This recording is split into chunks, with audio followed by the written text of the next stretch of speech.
Okay है page number 115 और MCQ number है 152। पेशेंट को आरटी हो गया, हेड इंजरी हो गई है, increase in respiration and decrease respiration. This type of respiration is Cheyne Stokes, ठीक है, लेबर्ड, हिस्टैरिकल, कसमोल, एपनिया। अच्छा, अब ये देखें इसमें क्या लिखा हुआ है, इंक्रीज रेस्पिरेशन हो रही है एंड डिक्रीज रेस्पिरेशन हो रही है। तो ये काइन स्ट्रोक होता है ना, इसकी इंक्रीज़ होती है, डिक्रीज़ होती है, उसके बाद फिर एपनिया आता है, फिर इंक्रीज़ होती है, फिर डिक्रीज़ होती है। ऐसी होती है इसकी रेस्पिरेशन ना, जब भी कभी किसी को आरटीए हो या हेड इंजरी हो तो ऐसे सांस लेता है, जिसको कहते हैं काइन स्ट्रोक। लेबर स्ट्रगल होगी, उसमें कोई ऐसा पैटर्न नहीं होगा, बस वो जोर से सांस ले रहा होगा। हिस्टेरिकल भी हाइपर वेंटिलेशन, एंशियस पेशेंट जो है वो हाइपर वेंटिलेशन कर रहा होता है, ऐसे करके ज़ोरों से सांस लेता है वो, उसका जो है वो एपनिया नहीं होता उसमें, ठीक है। इसमें एपनिया होता है क्योंकि उसको हेड इंजरी हो चुकी है, इसलिए उसकी रेस्पिरेशन भी थोड़ी सी सही नॉर्मल नहीं होगी। और जो कसमॉल होती है, जो कि डायबिटिक कीटोएसिडोसिस में होती है, उसमें होता है कि रेस्पिरेशन जो है वो पहले डीप होती है, फिर उसके बाद फिर शैलो हो जाती है, ठीक है। Deep respiration followed by shallow, पहले लंबे लंबे सांस लेगा, उसके बाद फिर उसके छोटे छोटे सांस हो जाएंगे जो शैलो होती है, ठीक है। उसके बाद और एपनिया का मतलब है कि सांस ही नहीं आ रहा ना, सांस रुक जाता है ना एपनिया में, तो कह नहीं कि आ रहा है उसको सांस, तो एपनिया तो नहीं हुआ। फिर जो गाइनिंग है पेज पेपर फेब 2023 का मॉर्निंग का, a lady has post menopausal osteoporosis, history of breast cancer, family history of breast cancer, which drug will be given. तो ये जो सेलेक्टिव होते हैं ना, सेलेक्टिव ईस्ट्रोजन रिसेप्टर मॉड्यूलेटर, ये सबसे ज़्यादा प्रेफरेबल इसलिए हैं क्योंकि देखें आप उस बंदी को ऑस्टियोपोरोसिस भी है, ठीक है, आपने उसको ईस्ट्रोजन तो देना है, लेकिन ऐसा सेलेक्टिव ईस्ट्रोजन देना है जो उसको जाके उसके बोन्स पे उसकी हेल्प करे। ईस्ट्रोजन जो है वो जब एक्सेसिव अमाउंट में ईस्ट्रोजन अब आप दे देंगे जिन, ठीक है, रिलॉक्सिफिन वगैरह ये जो सारे होते हैं, ठीक है, अगर आप इसको सेलेक्टिव एस्ट्रोजन नहीं देंगे तो ये जाके इसको वो एंडोमेट्रियल हाइपरप्लेजिया कर देगा। तो आपने इसको ऐसा एस्ट्रोजन देना है जो जाके बेहतर करे, ठीक है। उसके बाद कह रहे हैं patient presented with painful big toe. अच्छा, पेनफुल बिग टो हमने जो है वो कब से पढ़ रहे हैं कि उसकी वजह से होता है क्या होती है, गाउट, ठीक है, गाउट में होता है ना कि वो उसका जो फुट का बिग टो होता है वो स्वेलिंग हो जाती है उसकी। तो which factor affect the availability of allopurinol, तो जो एलोप्यूरिनॉल है ना वो बाइंड कर जाती है एल्ब्यूमिन के साथ, जो उसकी फैक्टर जो उसकी डिक्रीज़ कर देता है, ठीक है, अवेलेबिलिटी को। फिर कह रहे हैं infection mononucleosis is caused by Burkitt lymphoma, which of the following prove this association. तो ई कह रहा है Epstein Barr virus genome is common in African people, ठीक है, इट इंटरफेयर्स विद आर। ऐसे वो कह रहे हैं कि इसका एसोसिएशन क्या है कि infection mononucleosis is caused by Burkitt lymphoma, ठीक है।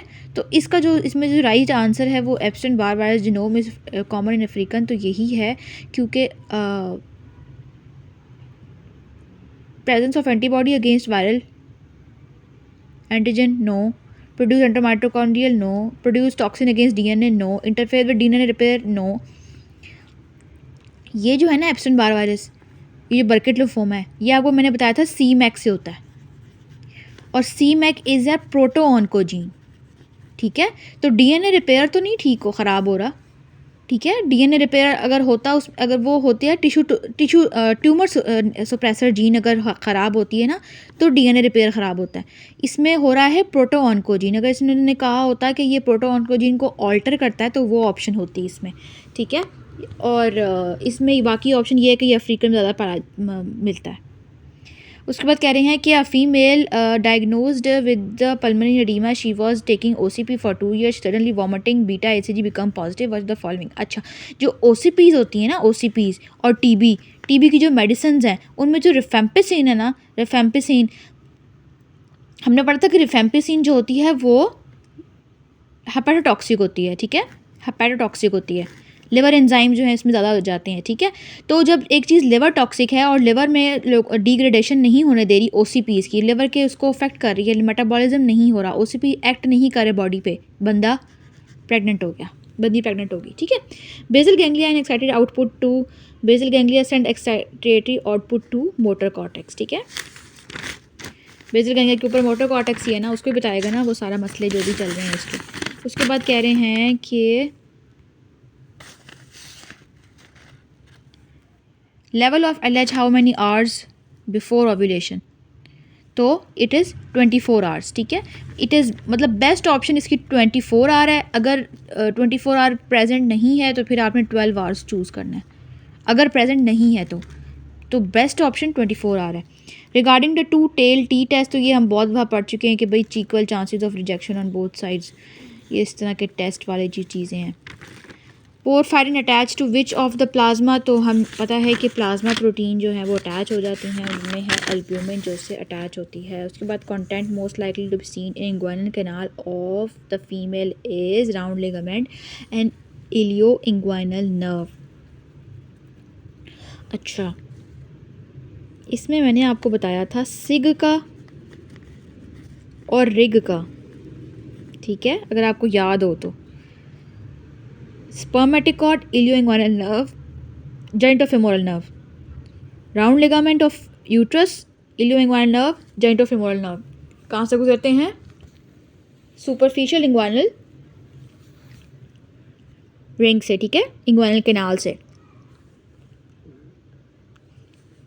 कोविड-19 है present with the specific transfer which is named as, तो ये हम बहुत बार पढ़ चुके हैं। SARS कोविड-2 जो होती हैं ये करती हैं कोविड-19 में, रिस्पॉन्सिबल होते कोविड-19 के लिए। उसके बाद कह रहे हैं nerve supply of rectus abdominis, तो रेक्टस एब्डोमिनिस का हमने पढ़ा था कि जो रेक्टस एब्डोमिनिस है उसको सप्लाई करती हैं लोअर थोरेसिक, ठीक है। रेक्टस एब्डोमिनिस को लोअर थोरेसिक सप्लाई करती थी, जबकि जो बाकी था ना ट्रांसफर्स एब्डोमिनिस उसको इलियो इंग्वाइनल और इलियो हाइपोगैस्ट्रिक नर्व भी सप्लाई करती है, ठीक है। रेक्टस एब्डोमिनिस एक एक्सेप्शन है जिसको सिर्फ लोअर 6 थोरेसिक नर्व से सप्लाई करती हैं। क्यों? क्योंकि होता ही दरमियान में है।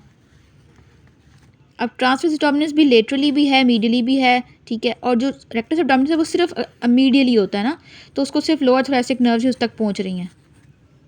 Female previous missed abortion which assay use to determine the pregnancy and HCG union, तो वो हमें पता है कि ELISA enzyme link immunoassay, ठीक है। What is the location of compact bone, तो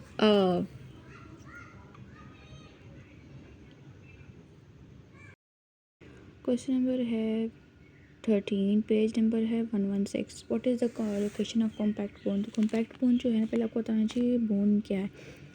बोन का जो दरमियान में होती है वो मेडलरी कैविटी होती है, उसके यहाँ पे जो उसके इनसाइड बोन जो होती है उसको स्पंजी बोन कहते हैं, और कॉम्पैक्ट बोन जो होती है उसकी जो हार्ड बेरियोस्टियम बोनी एरिया होता है उसके नीचे होती है उसकी कॉम्पैक्ट बोन, ठीक है। It is located in the diaphysis of long bones and under periosteum, तो ये जो बाहर की साइड पे हमारे पास जो बिल्कुल एक्सट्रीम पे बाहर होते हैं हमारे पास एपिफिसिस होते हैं, यहाँ पे पास मेटाफिसिस होता है, और इस साइड पे हमारे पास दरमियान में जो है वो डायफिसिस होता है, ठीक है। इन्फेक्टिविटी ऑफ स्ट्रेप्टोकोकस नमूनी, तो इस स्ट्रेप्टोकोकस नमूनी की जो इन्फेक्टिविटी है वो है स्ट्रेप्टोलाइसिन में, ठीक है। उसके बाद कह रहे हैं कि cell wall of gram positive cause septic shock, which component of cell wall cause shock, तो ये हमें पता है कि जो सेल वॉल के अंदर पेप्टोग्लाइकेन होते हैं ना वो शॉक करते हैं, और जो ग्राम पॉजिटिव के अंदर होते हैं, ठीक है। तो ये देखें इसमें ग्राम पॉजिटिव के अंदर जो एक्सोटॉक्सिन और पेप्टोग्लाइकेन ग्राम पॉजिटिव में शो करते हैं, और ग्राम नेगेटिव में उनके एंडोटॉक्सिन शो करते हैं, ठीक है, लाइपोप्रोटीन्स होती हैं, ठीक है। ग्राम नेगेटिव है तो ग्राम नेगेटिव के अंदर N आ रहा है तो एंडोटॉक्सिन हो गया, ठीक है। तो ग्राम पॉजिटिव है उसमें P आ रहा है तो पेप्टोग्लाइकेन हो गया और साथ एक्सोटॉक्सिन हो गया, ठीक है, याद रखने में आसानी होगी। After the hypophysectomy which cells will be affected, तो ये MCQ रिपीट हो चुका है कि भाई जब पिट्यूटरी ग्लैंड हम हटा देंगे तो हमारे पास TSH जो है वो चला जाएगा, TSH चला जाएगा तो फिर हमारे पास थायराइड हार्मोन्स जो है अफेक्ट होंगे, जिसकी वजह से follicular cells of thyroid affect होंगे, ठीक है।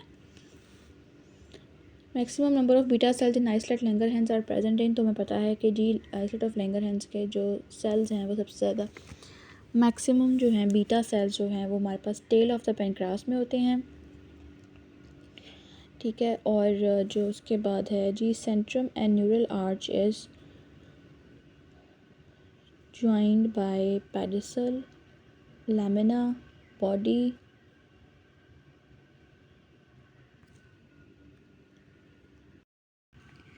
लेकिन जो इसमें जो सिस्टालोप्राम है ना, ये इसके बारे में कहते हैं ये सेफ़ होता है और ये जो है ये अफेक्ट करता है, ठीक है।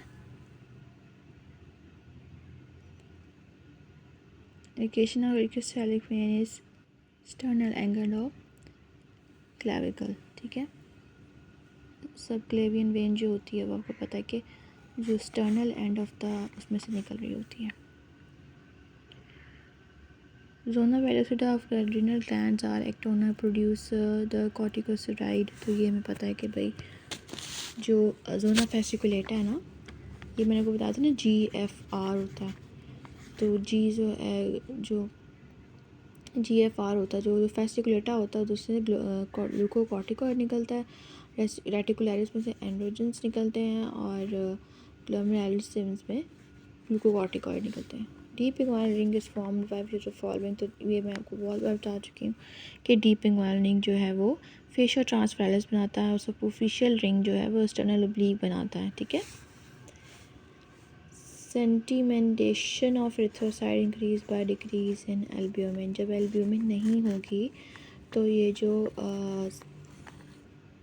एल्ब्यूमिन नहीं है इसके बाद मतलब है कि एरिथ्रोसाइट की इंक्रीज़ ऑफ सेंटिडाइजेशन इंक्रीज़ हो जाएगी, ठीक है। वो जो अब सेंटिडाइजेशन ऑफ एरिथ्रोसाइट का क्या मतलब है, रोलेक्स फॉर्मेशन, उनकी रोलेक्स फॉर्मेशन इंक्रीज़ हो जाएगी जब उनके अंदर एल्ब्यूमिन डिक्रीज़ होना शुरू हो जाएगा, उनकी स्टेकिंग एक दूसरे के ऊपर होनी आसान हो जाएगी, ठीक है। आपको पता है कि ये ऑनकॉटिक प्रेशर ये सारा कुछ जो है प्रोटीन्स मेंटेन करती हैं, जब वही ख़त्म हो जाएगा तो वो उनके अंदर ऑनकॉटिक प्रेशर ख़त्म हो जाएगा। लेडी है CRF के साथ उसको LDH हो, ये भी हम पढ़ चुके हैं कि भाई हेमोलिसिस है। Child with recurrent rhinitis urticaria and rash on lower limb, what is the cause, तो अर्टिकेरिया हो रहा है ना, तो टाइप 1 है। Effect of hyponatraemia on the body is,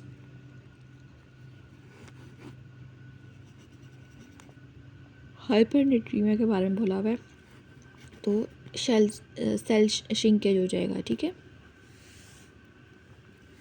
हाइपरनेट्रीमिया का मतलब है हाइपर ऑस्मोलर, जब हाइपर ऑस्मोलर होगा तो सेल श्रिंक होगा क्योंकि जो सेल का जो फ्लूइड है वो निकल के बाहर चला जाएगा तो सेल श्रिंक हो गया। लेकिन जब हाइपो ऑस्मोलर होता है ना तो फ्लूइड जो है वो बाहर वाला अंदर आ जाता है और फिर सेल स्वेल होता है और फिर उसके बाद बर्स्ट हो जाता है, ठीक है। एक्शन पोटेंशियल विल इजीली भी जनरेट विद हाइपरनेट्रीमिया, में तो उन्होंने एडिशनल पॉइंट बताया है। 18-year-old presented with primary amenorrhea, short stature, shield chest, wide carrying angle causes Turner syndrome. ये देखें शॉर्ट स्ट्रेचर, शॉर्ट नेक, इस तरह की जो भी चीज़ आ जाएगी वो हमारे पास टर्नर सिंड्रोम है, ठीक है। उसके बाद कह रहे हैं लिम्फोसाइट आर रिलेटेड टू, अच्छा तो ये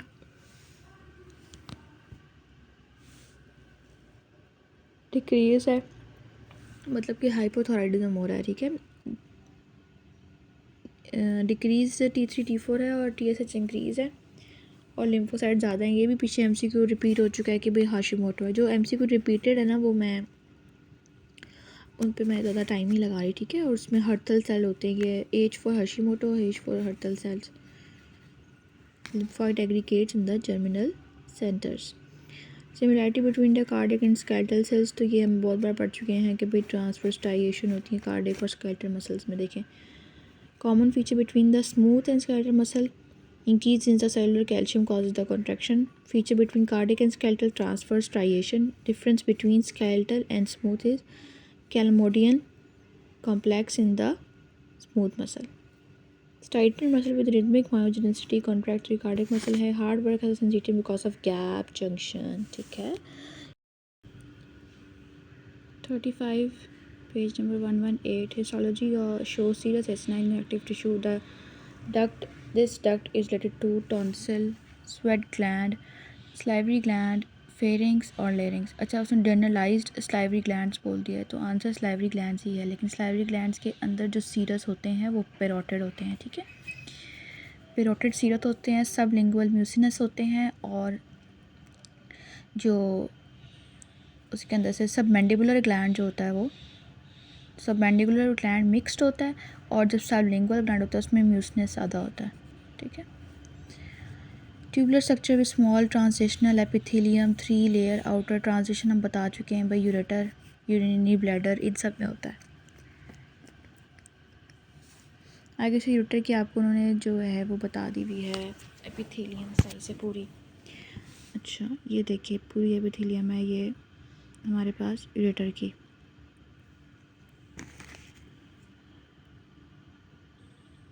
यूरेटर के जो यूरेटर की 3 लाइंस होती हैं, ठीक है। Tunica, mucosa, transitional epithelium, lamina propria. तो ये सबसे जो अंदर वाली है वो है लैमिना प्रोप्रिया, ठीक है। अंदर वाली लैमिना प्रोप्रिया है, उससे बाहर वाली ट्रांजिशनल एपिथेलियम है, और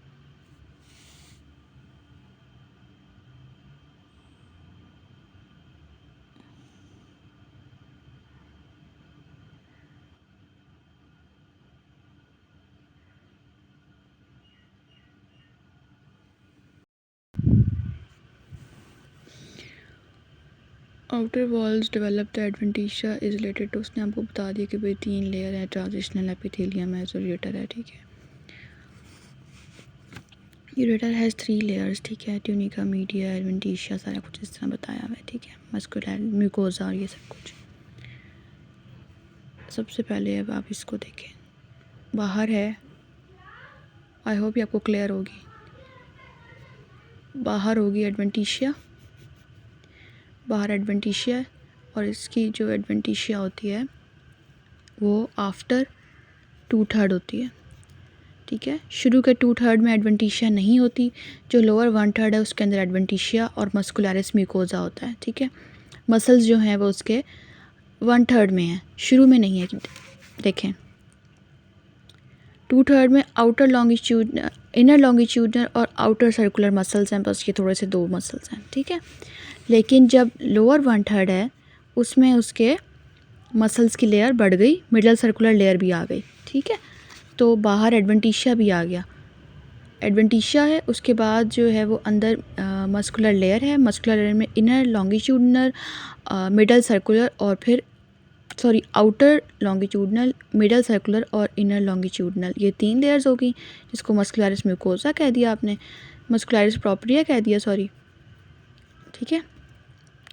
उसके बाद जो है वह आगे, उसके बाद आपके लैमिना प्रोप्रिया आ गया, लैमिना प्रोप्रिया के बाद आपकी ट्रांजिशनल एपिथेलियम आ गई, जिसके अंदर आपका स्टार शेप ल्यूमेन आ गया, ठीक है।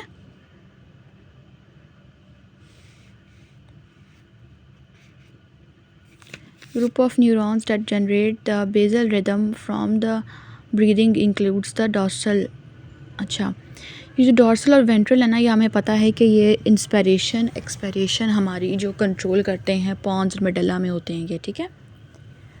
पॉन्स और मेडुला में होते हैं, अब इंस्पिरेशन और एक्सपिरेशन करते हैं। जो डॉर्सल होता है वो इंस्पिरेशन कंट्रोल करता है, वेंट्रल जो है वो एक्सपिरेशन कंट्रोल करता है। लेकिन डॉर्सल की एक और बात ये है कि डॉर्सल जो है वो बेसल रिदम, जो नॉर्मल ब्रीदिंग सिस्टम है, जैसे आप सो रहे होते हैं उस टाइम तो आपका वॉलंटरी कंट्रोल नहीं होता, आप सो रहे होते हैं ना, तो जो बेसल रिदम होता है, जो आपका अनकॉन्शियस चल रहा होता है, तो वो भी आपका डॉर्सल कंट्रोल करता है, ठीक है।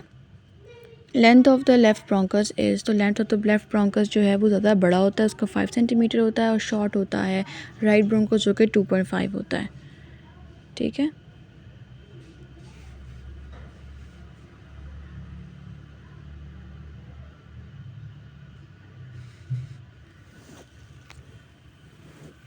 अच्छा, ये कुछ पॉइंट्स मैंने लिखे हैं, आप लोगों के काम आएंगे, कि जो डॉर्सल रेस्पिरेटरी ग्रुप है और वेंट्रल रेस्पिरेटरी ग्रुप है, ये दोनों मिलके इंस्पिरेशन और एक्सपिरेशन करवा रहे हैं, ठीक है। और जो हमारा एयर का कैसे एयर आ रही है और जा रही है और उसका रेट और उसका स्विच ऑन और स्विच ऑफ कैसे कौन कंट्रोल कर रहा है हमारे पास नीमोटैक्सिक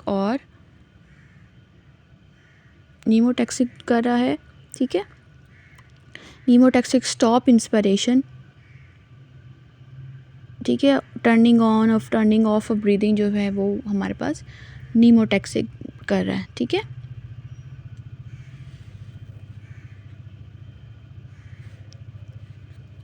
और एपनॉटिक जो है वो एपनॉटिक हमारा जो है वो भी इंस्पिरेशन कंट्रोल करता है, ठीक है।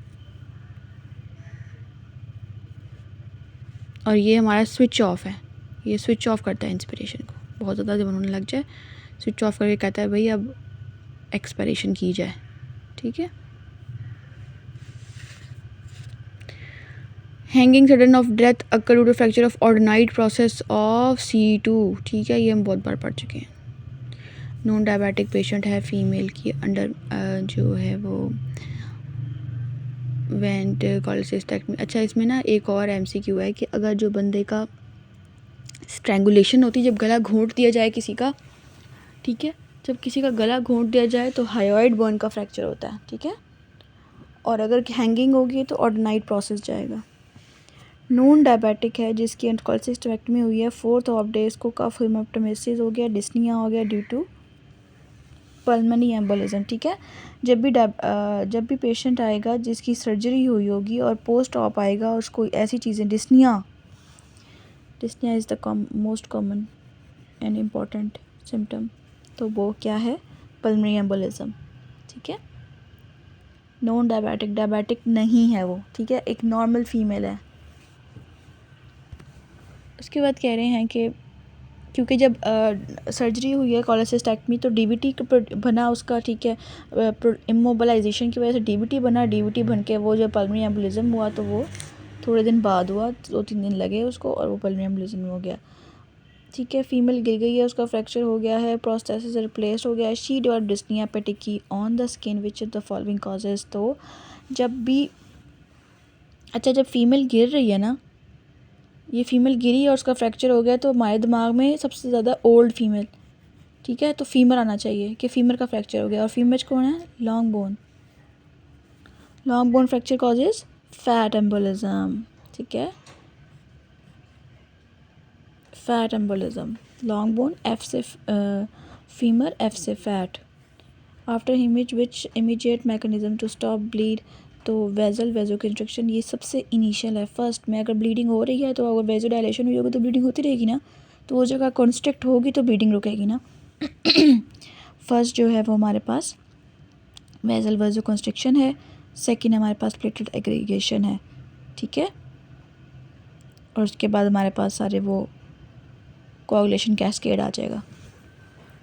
उसके बाद करें हैं patient with TB has 2 month TB antibodies characteristics. तो TB की एंटीबॉडीज़ जो होती हैं वो patient of TB is on ATT for 2 months। TB antibiotics है, ये antibiotics. Characteristic is circulating in plasma bound nuclear cell bound. अच्छा, जो TB की एंटीबायोटिक्स है ना वो सेल वॉल की सिंथेसिस को रोकती हैं, ठीक है, सेल वॉल की सिंथेसिस को रोकती हैं, सो दे आर सेल बाउंड, ठीक है। जो उसका माइकॉलिक एसिड होता है सेल वॉल में, उसको जो है वो ये इनहिबिट करती हैं ATT की medicines.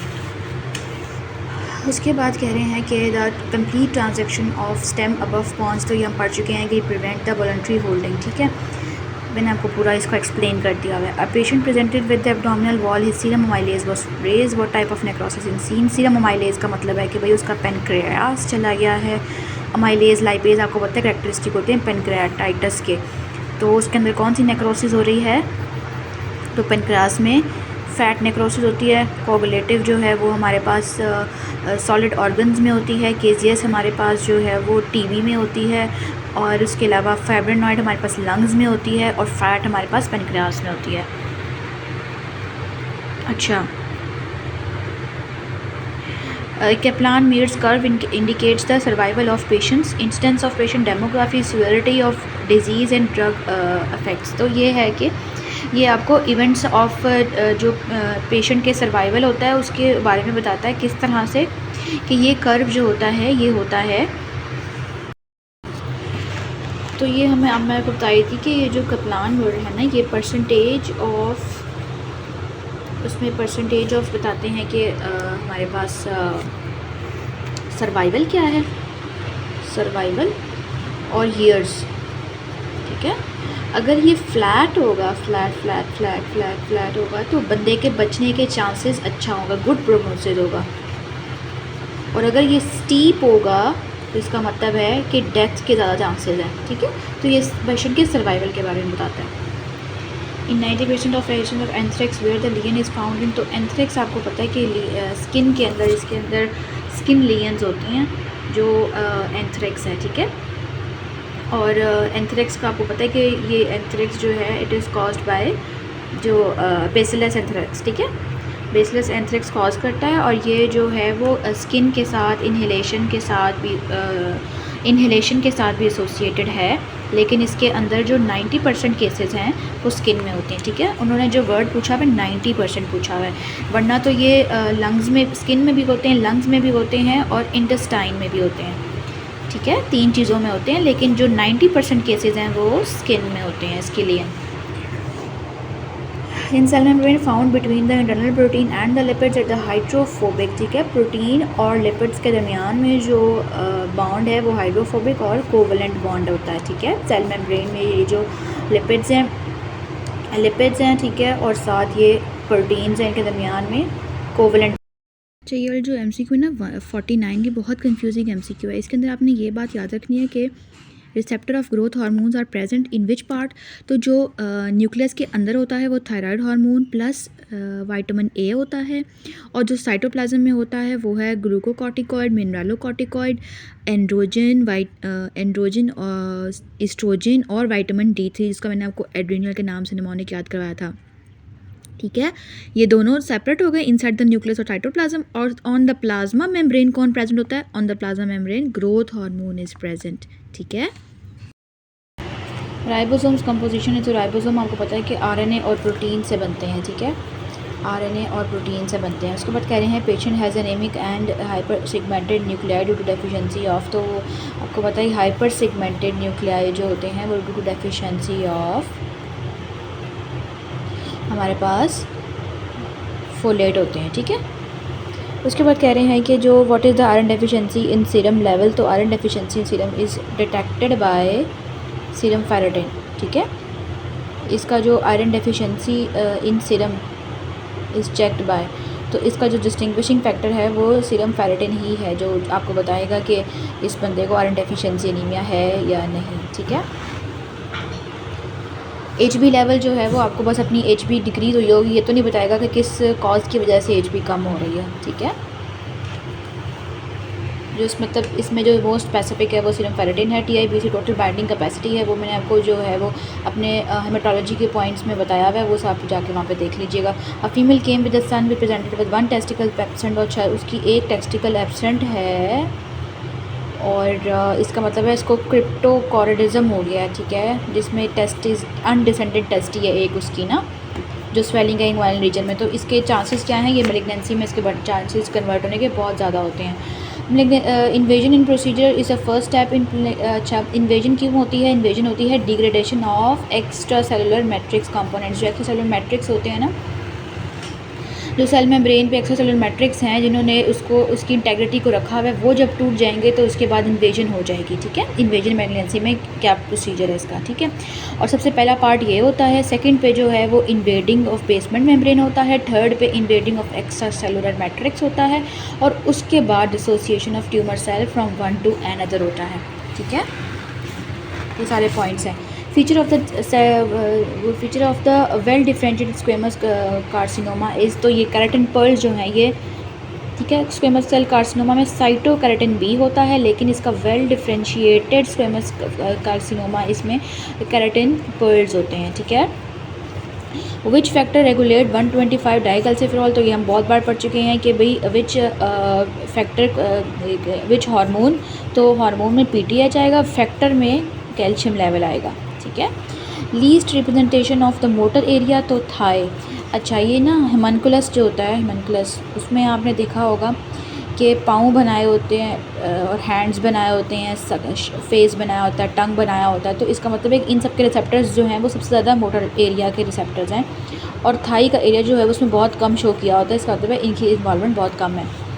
Prothrombin time is used for, तो प्रोथ्रोम्बिन टाइम जो है वो लिवर डिजीज़ में प्रोथ्रोम्बिन टाइम जो है वो डिरेंज हो जाता है, ठीक है।